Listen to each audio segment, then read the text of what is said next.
Hello, and welcome to our webinar, Becoming Cat's Most Powerful Advocate.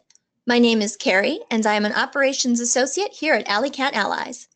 For this afternoon, I'll also be your moderator. I'm very excited to present this webinar to you today. Before we get started, I have just a few things I'd like to go over. During this webinar, you'll be able to hear the presenters, but we will not be able to hear you. Because we have so much great content to share, we have muted all attendees. So please make sure your speakers are on with the volume turned up. If we move too fast or you feel like you've missed some of the information, please don't worry. This webinar is being recorded. The recording will be sent to you in a follow-up email, and it will also be made available on our website at alleycat.org/webinar. There, you can also access any webinar we've ever done. They are archived for you to listen to at your leisure and share with your friends. You will also receive a follow-up email with a link to a brief survey. The feedback you give us is invaluable. We use that feedback to figure out which topics our supporters want to learn more about. This advocacy webinar came into existence because of that feedback. So please do complete that survey. Let us know how we're doing and what you would like to see featured in upcoming presentations. As I said, we have a lot of content to share. Unfortunately, that means we will not have time to take live questions today. However, there will be contact information provided at the end of today's presentation.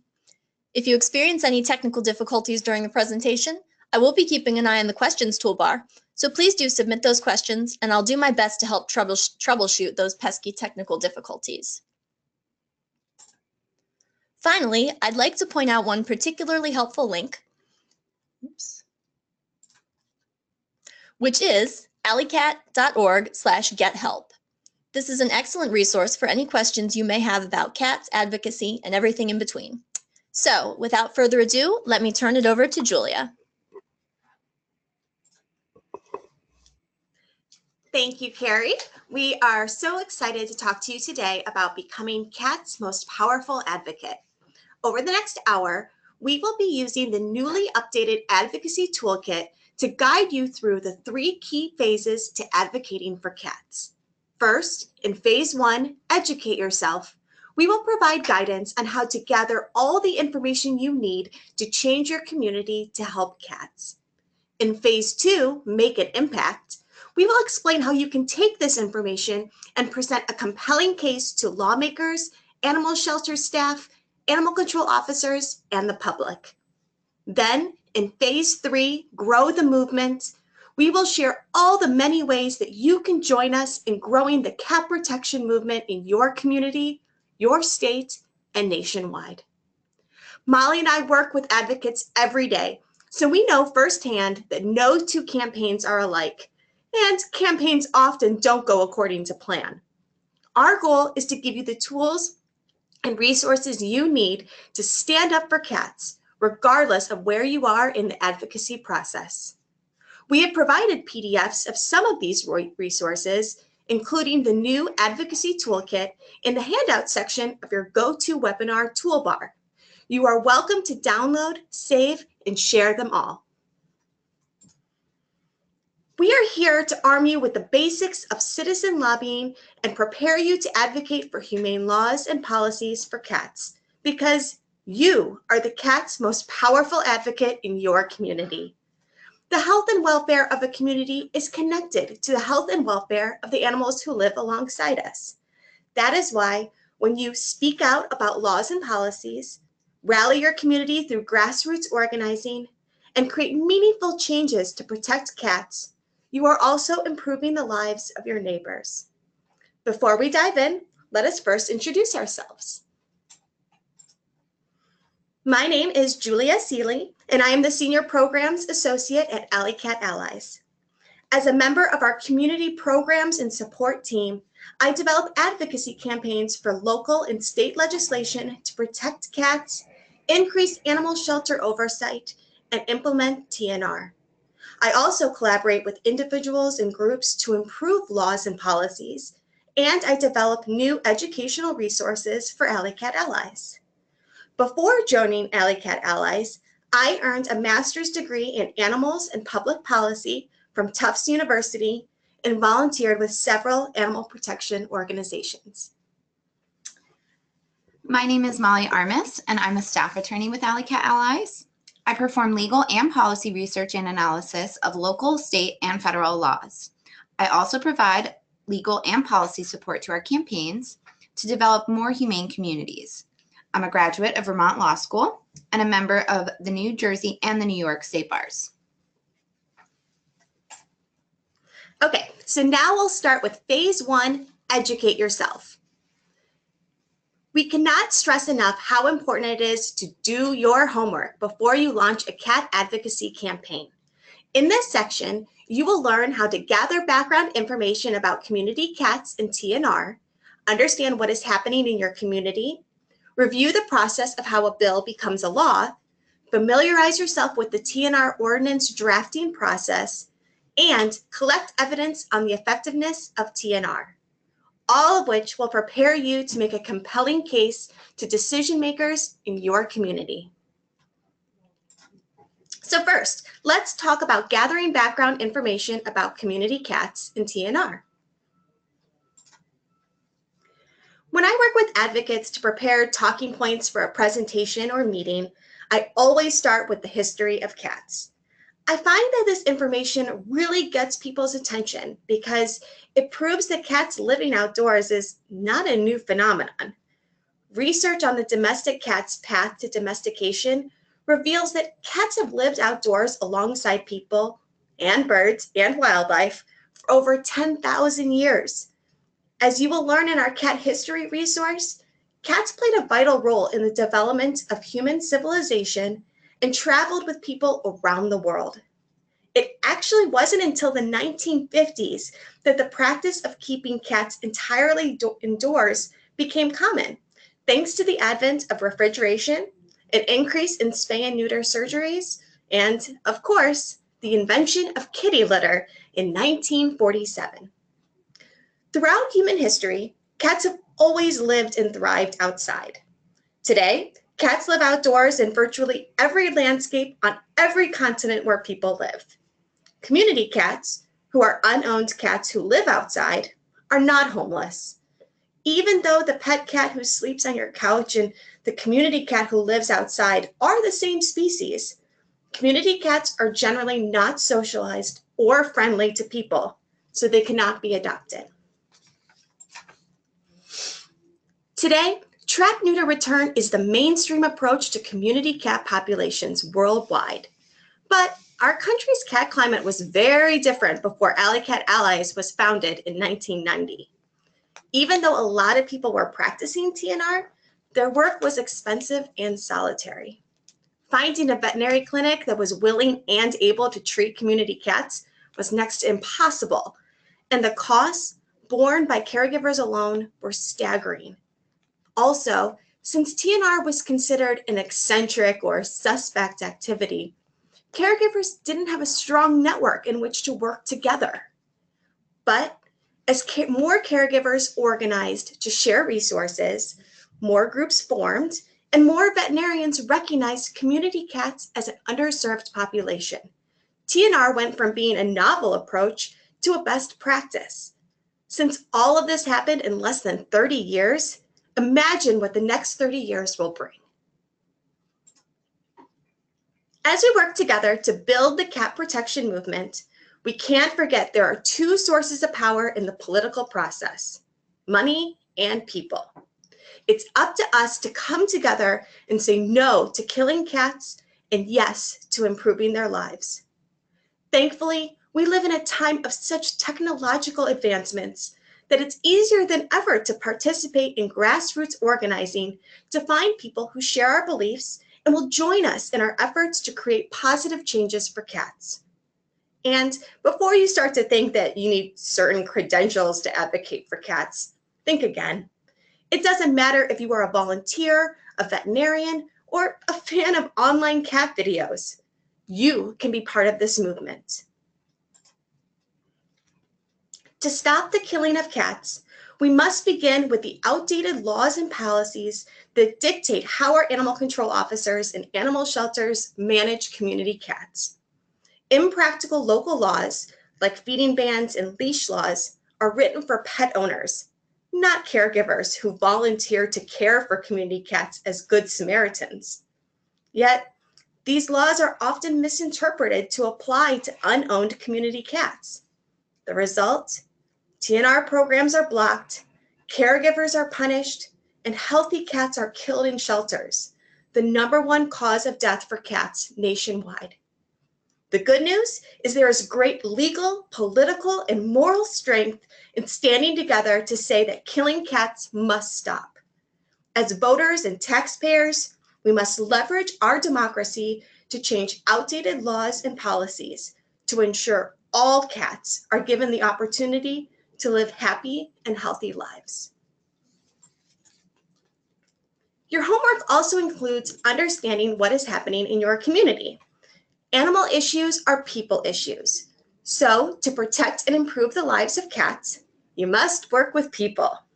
The following sections outline the same research process Molly and I use to develop strategic plans when we get a new case. Trust us, putting the time into this research now will pay off in the future. I can guarantee you that as you advocate and care for cats, you will interact with your local animal control. So the more you know about who works there and how they operate, the better your chances will be to make changes for cats. Use the link below to check out our brand new local government guide. This resource will help you identify your local government structure, research animal control contracts, laws, and shelter reports, and will give you tips on how to get to know your animal control and animal shelter providers. We have also provided a copy of this guide in the handout section of your GoToWebinar toolbar. To identify your local government structure, you will use a worksheet to answer 3 questions. 1, who oversees your animal control services? Elected officials administer animal control by deciding who will provide the services, how much money they can spend, and the laws they must enforce. 2, who provides these services? Government agencies, nonprofit, and for-profit organizations all can provide animal control services to a community. And 3, how are these services being paid for? Animal control is either paid for by your tax dollars and/or third-party donors. Please don't get overwhelmed by these questions. We have provided many options for you to choose from to find this information.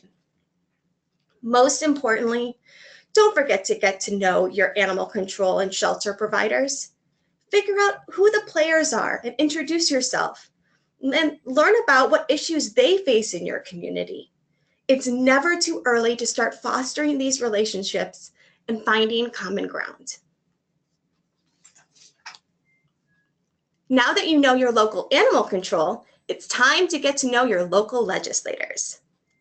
I will never forget the first time I attended a lobbying event and met my state representatives. I was so nervous, but one of the best pieces of advice I received was to learn more about them before the meeting. Doing so made the day a lot easier and a lot more fun because I felt like I already knew them. First, find out who represents you by logging onto your city or county's website, or use our Who Represents You tool at the website below.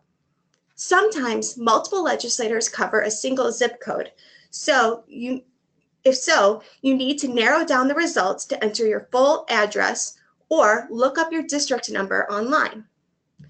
Remember, there are elected officials at the municipal and county level, so be mindful of who's who when you're campaigning to change local laws. Once you've identified your elected officials, do a little research on them. This can be as simple as reading their bios on their website or doing a Google search for recent news articles. Knowing what issues are important to them can be incorporated into how you discuss TNR. For example, if your representative focuses on public health issues, you can emphasize how vaccinations are a key component of TNR. The more you know about your representatives, the more comfortable you will be when you meet them. Have they had any recent accomplishments? Do you have any common interests, or Do they have any pets or have they spoken out about animal issues in the past? Better yet, do you have any personal connections? If so, stop this webinar and call him or her right now. In all seriousness, a lot of politics is who you know, so never underestimate personal connections.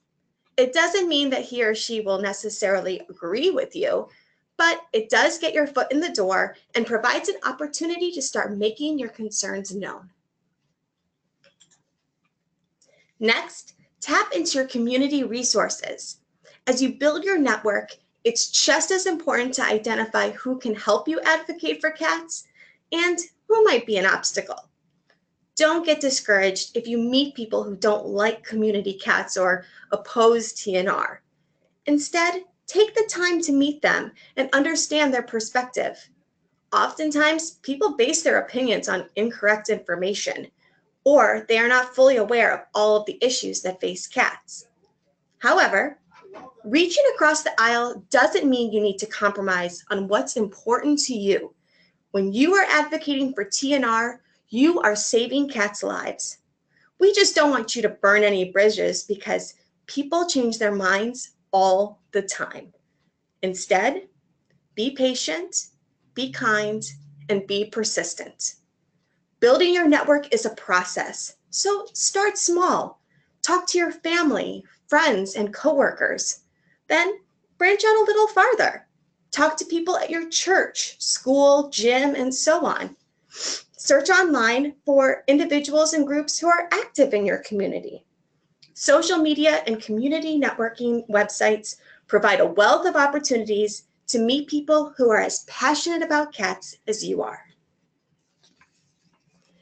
To help you get started, connect with members of the Advocate Allies Feral Friends Network. Feral Friends are advocates, experts, and veterinary professionals working across the country and around the world to help cats and the people who care for them. Thanks to the Feral Friends Network, your community cat group is just a few clicks away. Understanding what is happening in your community also includes identifying your laws and policies that impact cats. Legal protections for animals are established at all levels of government, but for the purposes of advocating for cats and TNR in your community, you will focus on local and state laws. To help you find this information, check out our brand new local laws guide at the link below and in the handout section of your GoToWebinar toolbar. Most laws that impact cats are passed at the local level and are called ordinances. Even though these laws were originally created for pet owners, oftentimes they are interpreted to apply to community cat caregivers and create barriers to TNR. If caregivers and other people who practice TNR are being penalized in your community based on local laws, your cat advocacy campaign will likely include the development of a TNR ordinance, which we will discuss in more detail. Cats are also impacted by state laws, which provide a broad framework that local governments must keep in mind when crafting ordinances. For example, all 50 states and the District of Columbia have anti-cruelty laws and animal shelter laws. As you research your laws, don't worry if they are hard to find or hard to understand. Our local laws guide provides options for you to get assistance, and of course, you can always contact Alley Cat Allies for help. Now we're going to go through the general steps that most communities follow to create a new law, such as a Trap-Neuter-Return ordinance. And as Julia noted, we're going to focus on local government. In addition to laws, local governments can pass resolutions, which create policies rather than law, and budgets or appropriations, which are bills that define how your tax dollars are distributed between different agencies and programs. As a side note, the budget approval process is very important to monitor for two reasons.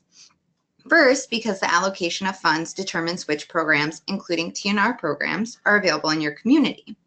But also, negative things can come out of the budget process. For example, just a couple years ago in Washington, D.C., buried in this huge bill that was being passed to support the budget was a licensing requirement for cats. Fortunately, we caught it and were able to work with the city to get the provision removed, but it just goes to show that even negative things can show up in the budget approval process. And it's just important to remember that money is power, and you can use the budget process to advocate for better policies or to stop negative ones. So the first step is in the how a bill becomes a law is a legislator submits legislation, though government staff can also introduce bills. And although citizens can propose legislation, they can request a meeting with their elected official and ask them to champion a law. After the legislation is submitted, it is sent to the legal department for review. Sometimes bills are also analyzed at this time to determine the financial impact of the proposed law, but not always. It depends. The legislation is then formally prepared for introduction, and it's assigned a number and introduction date. At this point, you can submit letters or emails stating your stance on the bill. The bill is then introduced at a meeting. At this point, the legislative body may hear from the public. This might be your opportunity to testify on the issue. The merits of the bill might also be debated at this time. And then, depending on your locality, the bill might be voted on the same date that it's introduced. Personally, I have never seen that. In the various places that I've worked throughout the country, the bill is typically considered at multiple meetings before a final vote. And then in some communities, they may have committees where the bill might first be considered before it goes for a final vote. And just remember that bills can be amended at any step along the way to becoming a law, so it's very important to follow every step of the process. So what does a good TNR ordinance look like? Alley Cat Allies regularly helps communities all over the country draft and implement successful TNR ordinances and policies. However, you don't always need a law to practice TNR. Plenty of communities have successful TNR policies and practices that are not spelled out in their local laws.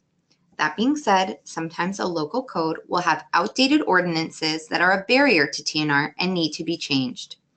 Sometimes local lawmakers and advocates simply want to make their support for TNR official. We have specific guidelines that we follow when evaluating and drafting an ordinance to make sure that it reflects good public policy and values the lives of cats.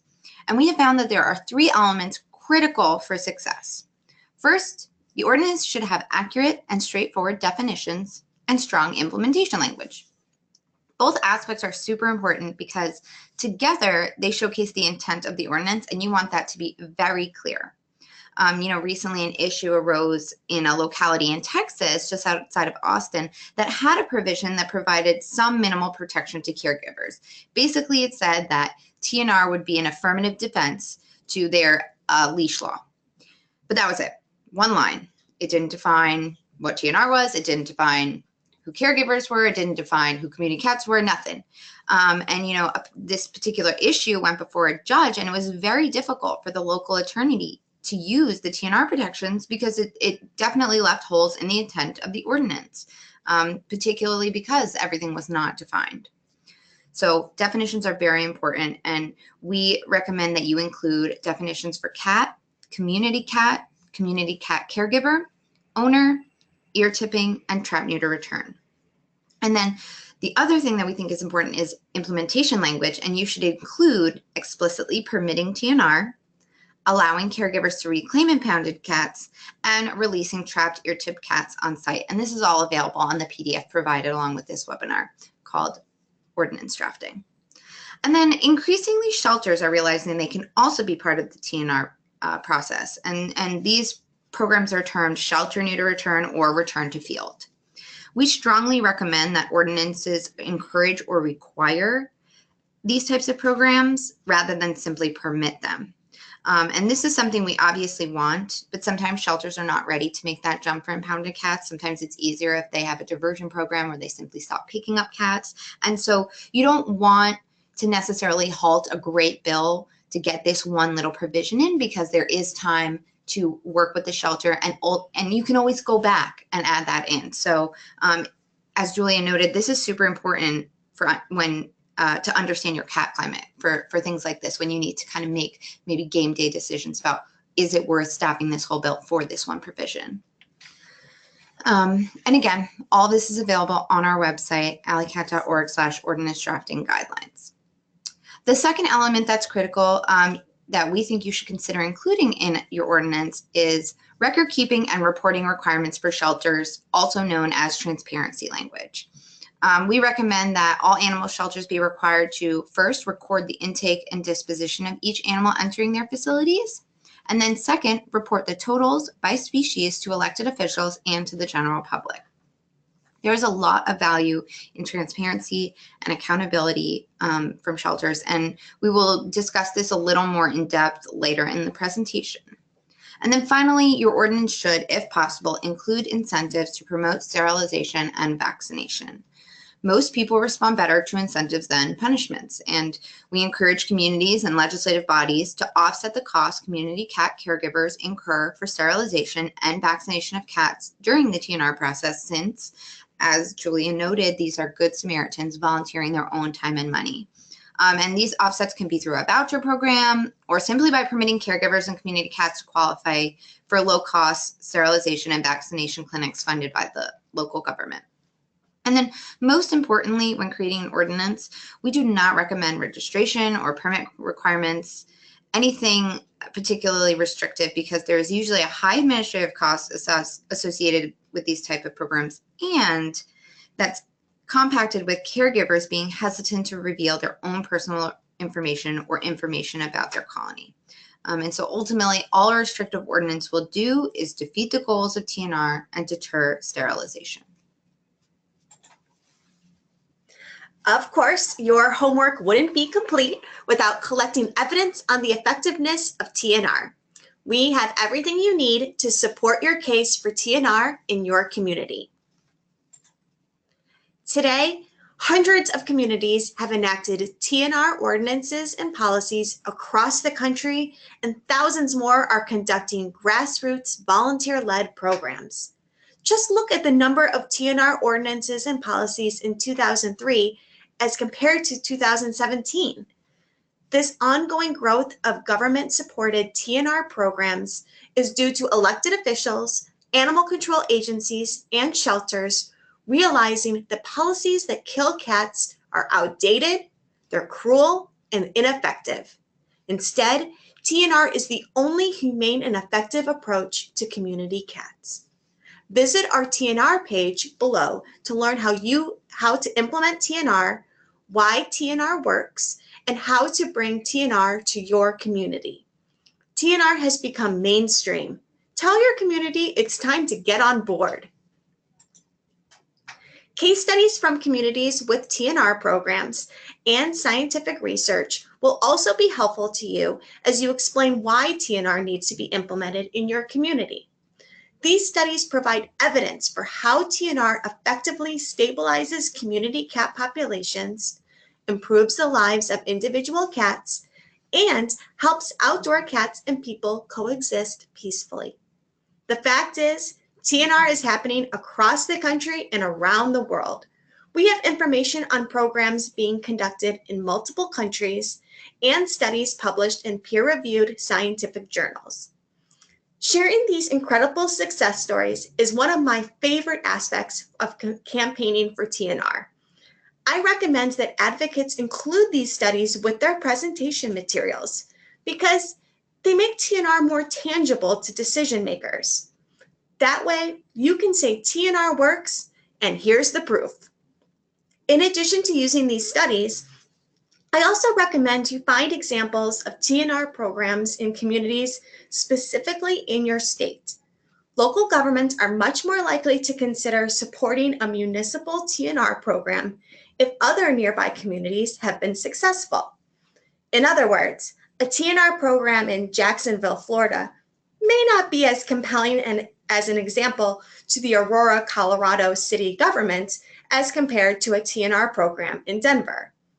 Ultimately, your goal is to gather the best examples based on your community's unique cat climate.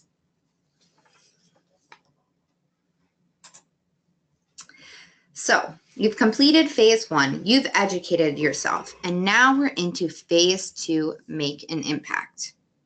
Here's our roadmap for phase 2, and your very first step is to organize the resources you've gathered and master your talking points. So, talking points are the statements you want to make when discussing TNR with your elected officials, animal control officers, and animal shelter staff. And we're going to go through some specific examples that you can use when advocating on behalf of cats. So, when you're talking about TNR programs, for example, you want to mention that TNR is the only humane and effective approach to community cat populations. Scientific studies show that it stabilizes community cat populations, improves cats' lives, helps cats become better neighbors by stopping the breeding cycle and eliminating mating behaviors such as yowling, biting, spraying, and TNR helps the shelter and local government. And again, more examples can be found online at alleycat.org/case4TNR.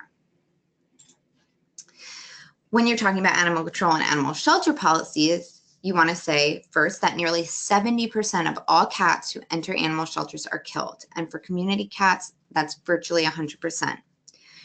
Killing so many healthy animals is obviously bad for the cats, but it is also harmful for the people working every day to help them, including caregivers and shelter staff.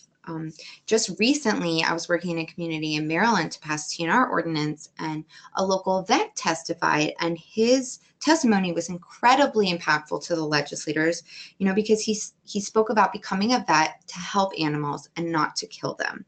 And it made a huge difference in getting this TNR ordinance passed. You want to say that TNR is the present and future of animal control, and you want to emphasize the direct benefits to the shelter. It helps prevent overcrowding and the associated health and emotional issues. It decreases intake and euthanasia rates, and it increases live releases. And again, we have more resources to help your animal control and shelter adopt humane policies online. I mentioned previously that there is value in including a provision in your ordinance about animal shelter record keeping requirements and reporting, also known as transparency.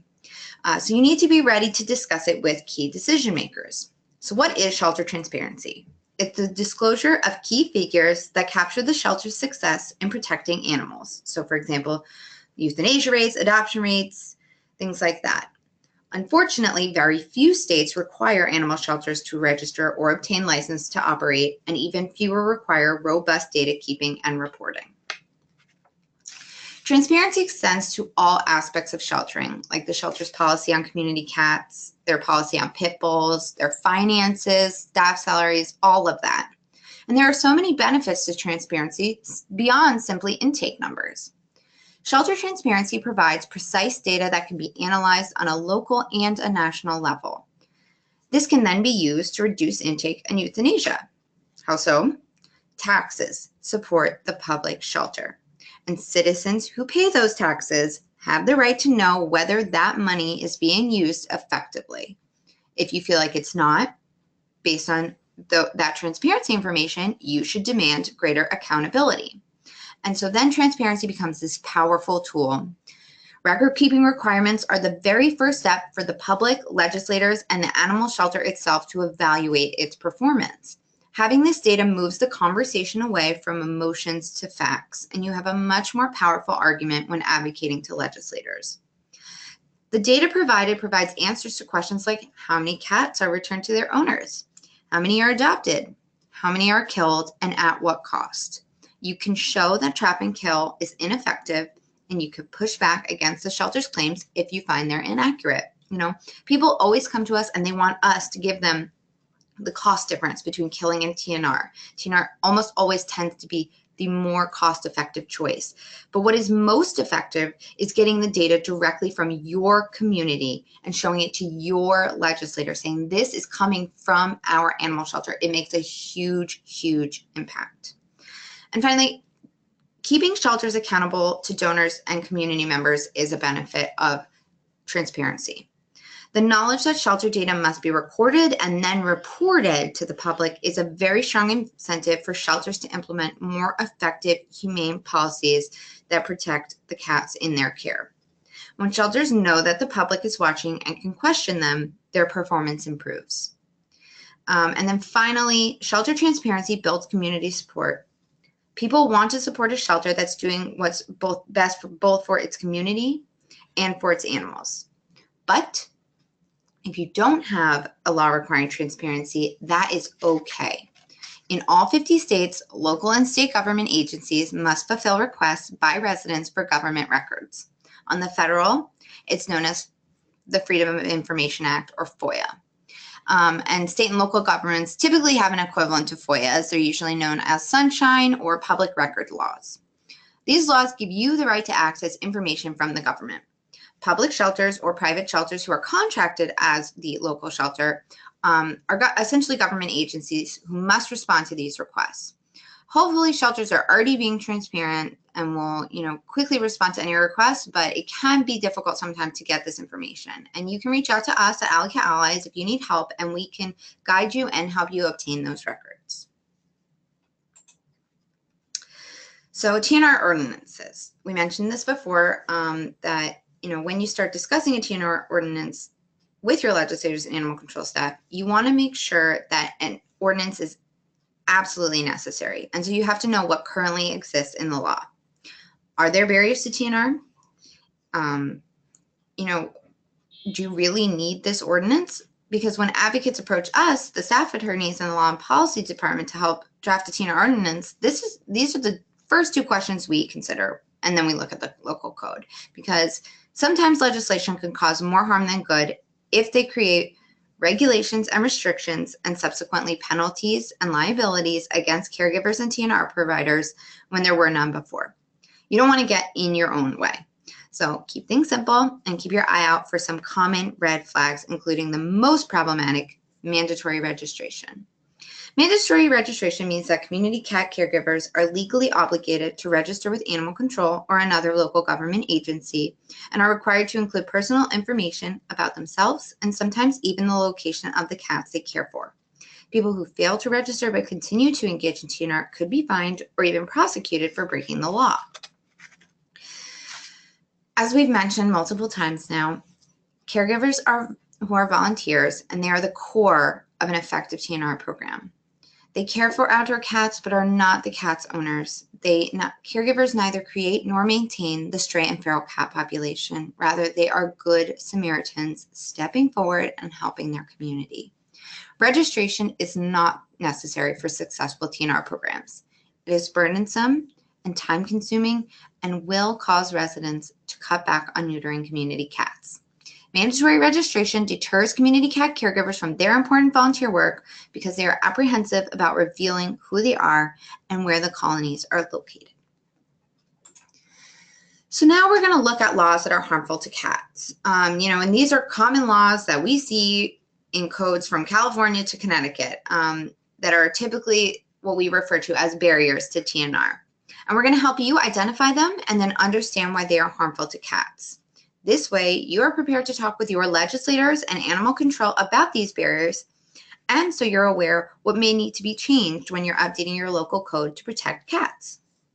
Just as a note, it's important to always look at the definitions in your local code. Cats may be impacted by a law, but it might not be obvious. A lot of animal control codes use words like companion animal or pets, which may be broadly interpreted to include all cats, including community cats. So the first barrier we're looking at are leash laws. These are laws mandating that cats either be kept indoors or on leashes or prohibit cats from being at large. Leash laws are dangerous because any cat who is outdoors, be they unowned or owned, whether they're outdoors intentionally or accidentally, is subject to impoundment. And this is incredibly dangerous because, as we mentioned previously, 70% of all cats in shelters are killed, and that number rises to 100% for community cats. And interestingly, historically, leash laws were passed to protect people and property from damages caused by dogs. As everyone knows, dogs and cats are not the same. They're each unique species, and treating them the same simply doesn't work. Furthermore, leash laws are incompatible with TNR because community cats, by their nature, are free-roaming, and they don't have an owner whose property they can stay on or who can leash them. The second law that is harmful to cats are licensing requirements. You want to look for laws that require all cats to be licensed or registered with a government agency. The law usually requires payment of annual fees and that a tag is attached to the cat's collar. Again, any cat, owned, unowned, not displaying a license tag is subject to impoundment. Community cats are unowned cats, and wearing a collar and tag is neither safe nor practical, and they obviously don't have an owner to put that on them. And then even owned cats might slip outside without a collar and tag, or they might lose them while they're out, and so that they then are at risk. And then licensing is ultimately very misleading and harmful because it fails to achieve any of its stated goals. Licensing has notorious low rates of compliance, and that's both for dogs and cats, and often costs more to run than the revenue it's supposed to generate. And then the third law that is harmful to cats are feeding bans. You want to look for laws that prohibit residents from putting food outside for animals such as cats. And then we often see this come up when there was no TNR program in place, no low-cost spay-neuter services, and the Animal Control Agency is inundated with calls of concern about cats. And so ultimately, for misguided reasons, localities react and they think that if they pass a feeding ban, the cats will disappear. And that's just not true. Feeding bans are ineffective. They lack scientific support because there are always man-made sources of food available for cats. They're inherently cruel and do not even come close to achieving their intended goals. Just because a caregiver cannot feed does not mean the cats will suddenly disappear or populations will stabilize. Feeding bans also interfere with TNR since feeding cats and getting cats on a feeding schedule is an essential part of the process. Mandatory and spay-neuter is another very harmful law for cats. You want to look for laws that require all cats or all animals to be spayed and neutered. This type of law does not increase the amount of sterilizations that take place in a community. It ignores community cats as they are unowned, despite the fact that they represent the vast majority of cats who have yet to be spayed or neutered. It also tends to disproportionately impact low-income families who may not be able to afford the spay or neuter surgery. And so then owned cats can be impounded.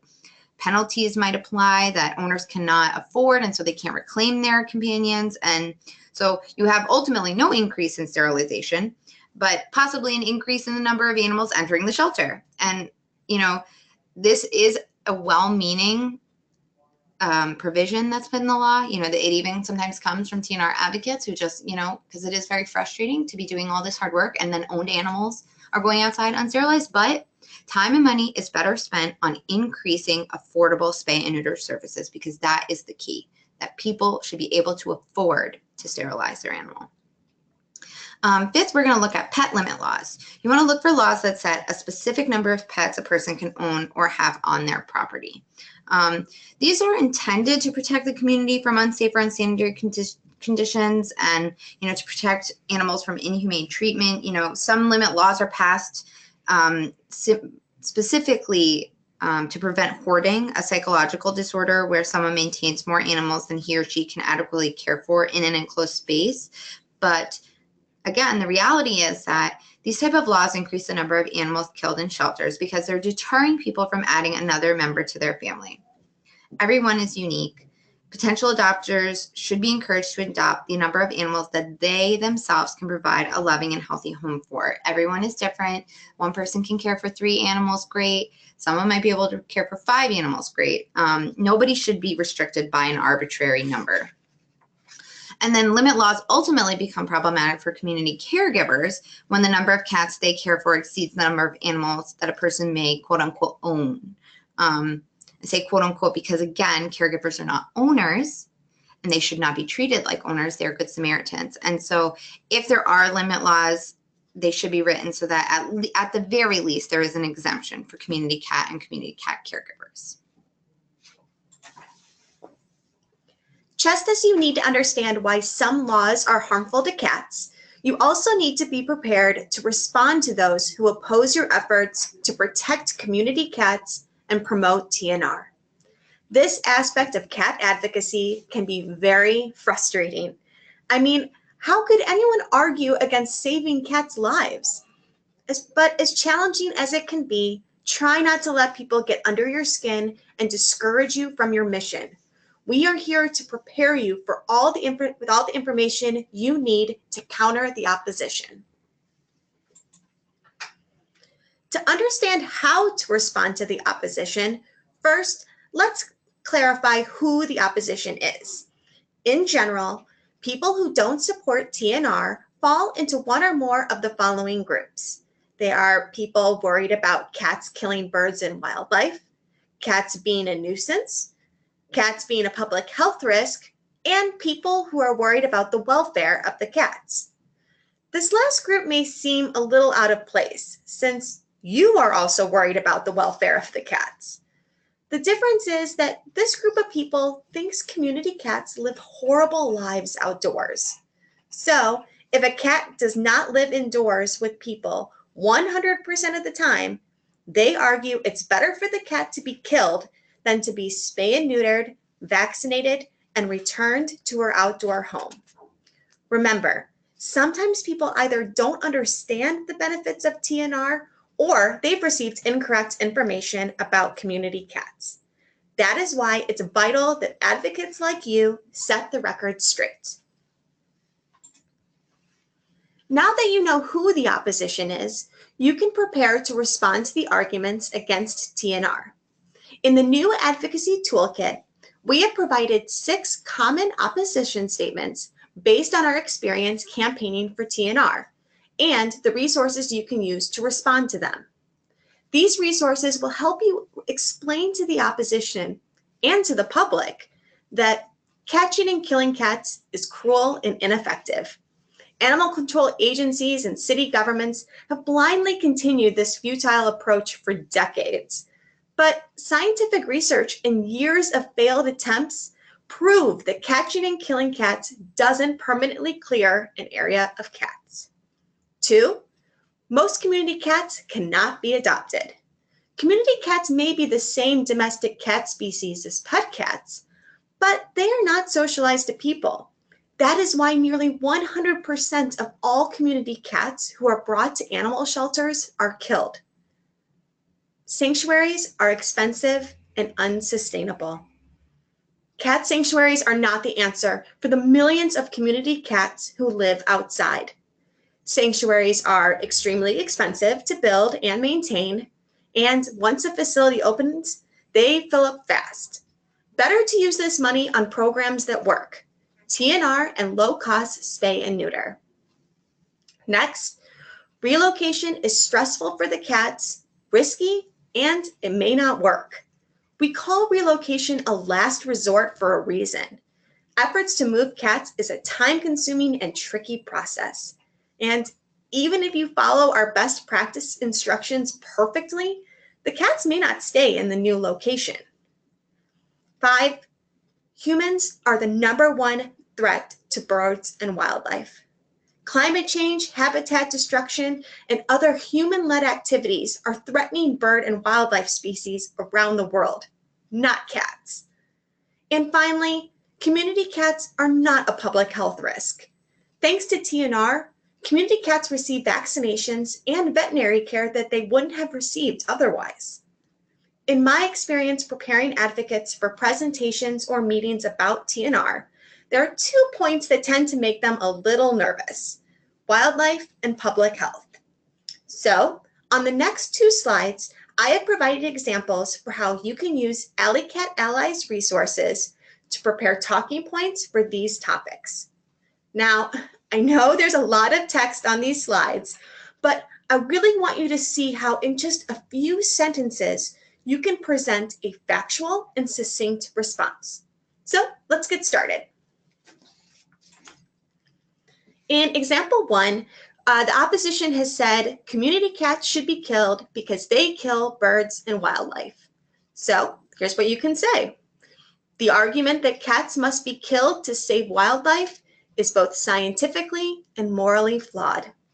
Scientific evidence consistently clears domestic cats of depleting wildlife populations, and blaming cats ignores the real threat to wildlife species: human-led activities. Leading biologists, climate scientists, and environmental watchdogs all agree that climate change, habitat destruction, pollution, and development are the leading causes of species loss. Cats and wildlife have coexisted outdoors for over 10,000 years. And removing cats from local ecosystems can weaken relationships between predator and prey species.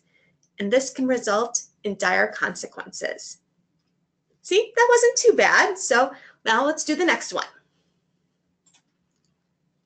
Okay, in example 2, the opposition has said community cats should be killed because they are a public health risk. So here's what you can say. Research confirms that community cats are not a significant health risk to humans or other animals. Community cats do not pose a risk for rabies. The last confirmed cat-to-human rabies transmission occurred in 1975. In fact, more than 92% of all reported rabies cases occur in wildlife. Community cats who have gone through a TNR program are vaccinated against rabies. Vaccinations provide important protections and achieve a herd immunity effect, which creates an additional barrier between cats and humans. Humans can only acquire toxoplasmosis, also known as toxo, from cats by ingesting the feces of an infected cat. The CDC lists toxoplasmosis as the leading cause of death from foodborne illness in the United States. People are most commonly affected by eating undercooked, contaminated meat. There you go. Now that you've mastered your talking points, organized your resources, and feel prepared to respond to common arguments by the opposition, you're ready to take this information to your elected officials. This may be city, town, or county council members, all the way up to your state representatives.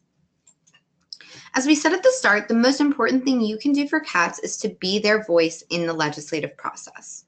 You need to lobby your legislators and communicate your support or disagreement of laws and policies that affect cats with your elected officials. You can communicate with your elected officials in a multitude of ways, including phone calls, emails, letters, or setting up a meeting in person. The reality is most legislators' top priority is being reelected. They're more likely to vote as their constituents wish, but only if they know that their constituents are paying attention to their position on animal welfare. When communicating with your legislators, remember to always be polite and professional, even if the legislator does not agree with you. A few years ago, I was working in a community in New Jersey where a bad law was being proposed that would have harmed a lot of community cats. And obviously when bad laws are proposed, people are scared. They feel very passionate about protecting cats, and things unfortunately quickly got personal with the elected officials who proposed the law. And, it really did not help the advocates at all by making it so personal and making it so messy. So keep it polite, keep it professional. Emails and letters are probably the most common way to communicate with your legislators. You just want to remember to personalize your letter or email to include the legislator's full name and title. And then, if available, also include the name or number of the proposed ordinance. If there is no bill number, that is okay. Just make sure to mention the issue in the first paragraph so they know what you're reaching out to them about. Remember, you want to send a letter or email to every elected official. For example, if there are 6 council members, send 6 personalized letters. And we have quite a few examples available in the advocacy toolkit. So next you want to meet with the key decision makers. So this is legislators, but it is also your animal control officers and shelter staff. First, your legislator. Scheduling a face-to-face meeting with them. This is very, very important. I worked in a community in Louisiana, and the advocate had made such great inroads with both her legislators and the animal control and shelter staff, so that when we went down there to help her, we had meetings lined up with everybody, the parish officials, the city officials, the attorneys, everybody. And it was really great. And it made a huge, huge impact. And they were successfully able to change their local law.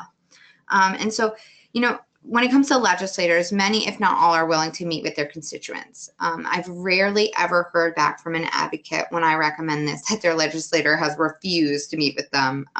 We just recommend that you call ahead to schedule an appointment.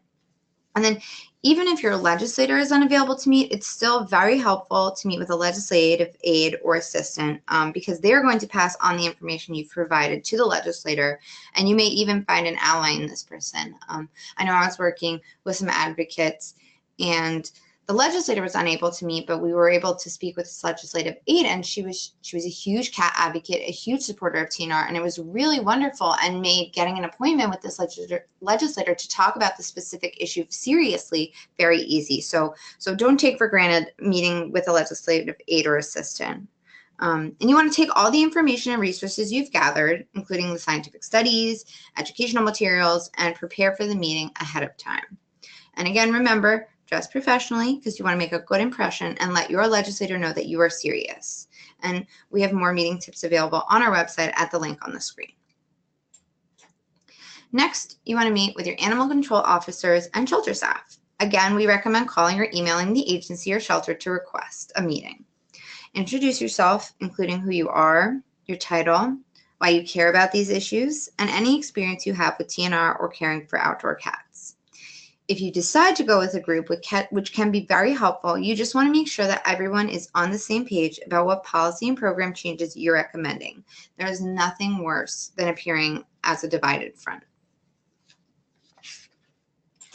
So the final way to make an impact and change your local laws or policies is to submit written testimony and or to speak at a public hearing about a law. Before a new local law is passed, the City Council or County Commission will hold a hearing to discuss its merits. As I mentioned earlier, this is your chance to speak out for cats and explain why you oppose or support the ordinance. You want to take this opportunity to make your case and also educate the public about the issues. You can send written testimony to the Council or Commission, or you can present your testimony at the hearing, or you can do both. Always follow your locality's instructions about testifying, such as following a time limit and signing up beforehand. You can find these online, or you can call the city or county clerk. Again, you want to dress professionally for the hearing unless you're with a large crowd. If you are with a large crowd, wearing a matching article of clothing signifying support for cats is very helpful. And you should let the council know during your testimony why everyone is dressed this way, and you should ask everyone there who is wearing your color to stand up in support to show the council how many people are on your side. I was working with a community in Maryland, and it was, the final night. There was a hearing, and they were going to vote, and everyone there was wearing a matching color, and we did that. We had everyone stand up, and it was very impactful. It was super moving for the council members to see just how many of their constituents came out in support of this, and the bill passed. In terms of your testimony, you want to make sure it's short, clear, and to the point. If you're nervous about public speaking, write out your testimony. I know I'm a bit nervous when I speak in public, and I find a lot of comfort in having my testimony written out, or just even a couple bullet points, so that if I can't remember something, I can just glance down. You want to introduce yourself and where you live so that they know you're a constituent. You want to also let them know your affiliations with any groups, or whether you're a caregiver of community cats, or whether you're an owner of an adopted animal. In your testimony, list the 3 main reasons to support or oppose the bill. Tell a short, relevant story about the good work you do or why you care about the issue. Stay positive and stay truthful. End by summarizing your main points and thanking the legislators for listening. Definitely practice reading your testimony beforehand. This will boost your confidence, and it'll also help prepare you for any potential questions from elected officials or attendees. Congratulations! You've made it to phase 3 and are ready to grow the cat protection movement. In this final section, I will explain how you can organize your community, reach out to the media, write a letter to the editor or a press release, utilize social media, get involved to become a resource for your community, and stay connected with Alley Cat Allies to take your cat advocacy efforts to the next level and save more cats' lives. First, let's discuss organizing your community to grow your network. During phase 1, we discussed the importance of utilizing your community resources to build a network of advocates to support your campaign. But the reality is that none of us ever stop networking and fostering new relationships, and neither will you. The value of grassroots advocacy cannot be overstated, as there is great strength in standing together with one voice to say that we need laws and policies that protect the lives of cats. You can always get more people in your corner by networking with those who have done campaigns in your community and connecting with members of the Alley Cat Allies Feral Friends Network. As your network grows, you may consider forming a community cat coalition. The benefits of a coalition is it brings people together from a variety of backgrounds to promote and implement TNR. For example, I work with a community cat coalition in Maryland that includes veterinarians, animal control officers, shelter staff, advocates, and nonprofit organizations. All of us bring something different to the table as we work towards a common goal. You can also learn more about how to organize your community for strategic change at alleycat.org/organizing. If you're on the email list for any organization that advocates for changes to legislation, like Alley Cat Allies, then you are probably familiar with action alerts. An action alert is an email or social media post that you send to people in your network to ask them to join you in helping cats in your community. The alert is a pre-written message or a template that can be customized that is sent to legislators in support of or in opposition to a specific bill or ordinance. Action alerts can be an effective method to organize advocates because you've already done the research on the pros and cons of the legislation. You've ensured the message reflects the most important talking points, and you've determined which government officials need to receive the information. And don't limit your reach. In addition to utilizing your network, send the alert to local organizations who support your cause and ask them to send the alert to members of their network. When a large group of people rally around a single cause, elected officials take notice. To help you get started, we have provided a new sample action alert template at the link below. Just as action alerts can be effective in organizing your network of supporters, reaching out to the media can be effective in organizing the broader public. First, consider doing an interview for a news story. Talking to the media is one of the best ways to draw attention and support to your campaign, and the coverage and recognition is free. However, you will have limited control over how the reporter portrays you and your cause, so it's vital that you are prepared. That is why when I talk to advocates about media interviews, I always remind them that if they don't know the answer to a question or they don't feel comfortable at any point during the interview, it's okay to say you'll get back to the reporter at a later time. Remember, it is your interview. Before you initiate or accept requests for an interview, check out our Working with the Media guide at the link below. In this resource, we explain how to prepare for an interview, how to create a media advisory alert to announce an event, and how to pitch a story. By practicing and refining your talking points ahead of time, you will ensure all your interactions with the media generate the best outcomes and coverage possible. You can also get your message to the media by submitting a letter to the editor, or LTE, or a press release to your local news publications. The difference between an LTE and a press release is LTEs are written in response to a published news article, whereas press releases are written to provide a jumping off points for a new article. The Alley Cat Allies publicity guide found at the link below has everything you need to write focused, positive, and convincing pieces, including several brand new sample templates to help you get started.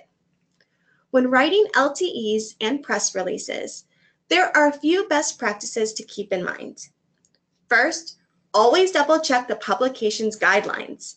Almost every paper will have rules about how long the piece can be and how to submit it. Second, focus on the issues and the most compelling information, and use statistics if they are available. You will only have a limited amount of space, so don't get too bogged down in the details or try to cover too many different topics. Finally, stay positive and keep emotions out. We understand how difficult this can be since lives are at stake when we advocate for cats, but being too preachy or personal can distract readers from your core message. Instead, stick to the issue and offer a solution or at least a course of action. And of course, you can get the word out by utilizing social media. Misinformation costs millions of cats their lives every year. Cats have been wrongly portrayed as a major threat to wildlife, public health, and more, which is why we all need to set the record straight. Social media provides an excellent opportunity for you to shape the public's understanding of cats. You can utilize social media to provide information about local TNR services, encourage others to support or oppose laws and policies that can either help or harm cats, and you can share education materials about cats. You can start sharing the truth about cats today by visiting alleycat.org/sharethetruth. Here you will find several infographics that you can share on Facebook and Twitter to address some of the biggest falsehoods about community cats. Next, get involved to become a resource for your community. One of the most effective ways to grow the cat protection movement is to get involved to become a resource for your community. By taking an active role in the ongoing protection and care of cats, members of your community will begin to see you as an expert on cat issues and reach out to you when concerns arise. In the new advocacy toolkit, we have provided links to resources that you can use to set yourself apart and become a community resource. One option is to start your own organization. By bringing together people who are working individually to help cats, you can create a safety net for both cats and caregivers, gain credibility in your community, reach out and involve more people, and raise money to support your efforts. Another option is to start your own TNR program. Since every community faces different circumstances when it comes to implementing TNR, there is no single formula for success, but there are some basic elements to consider, just as how to gather data and to develop a funding plan. Now, whether you work with an organization or on your own, never underestimate the power of being a good neighbor. Once you've established yourself as someone who speaks for the cats, your neighbors will know that they can come to you with questions about TNR. Check out our community relations resources to learn how to educate your neighbors. And last but certainly not least, join the Alley Cat Allies Feral Friends Network. We work hard to make the world a better place for cats, but we can't do it without you. We need the support of experienced caregivers and advocates to grow our network and offer support to concerned citizens across the country to save cats' lives. Please visit alleycat.org/joinffn to learn more. Now, before we officially wrap up our webinar, we do want to remind you of the many ways that you can stay connected with Alley Cat Allies to protect and improve cats' lives.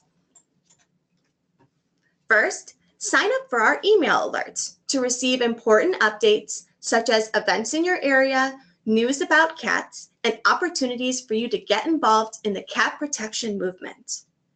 Next, connect with us on social media and be part of our community of cat lovers.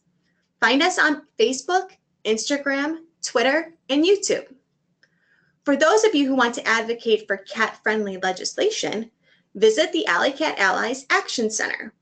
Here you will have the opportunity to take action on critical issues facing cats by sending letters and petitions directly to elected officials and other decision makers. You can also support Alley Cat Allies' life-saving work by making a gift donation, becoming a monthly supporter, and more.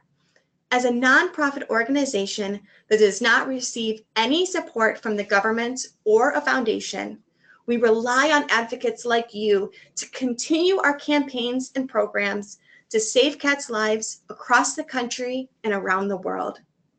And finally, visit the Alley Cat Allies store and check out our latest t-shirts educational resources, and advocacy materials, including the new advocacy toolkit we used to develop this webinar.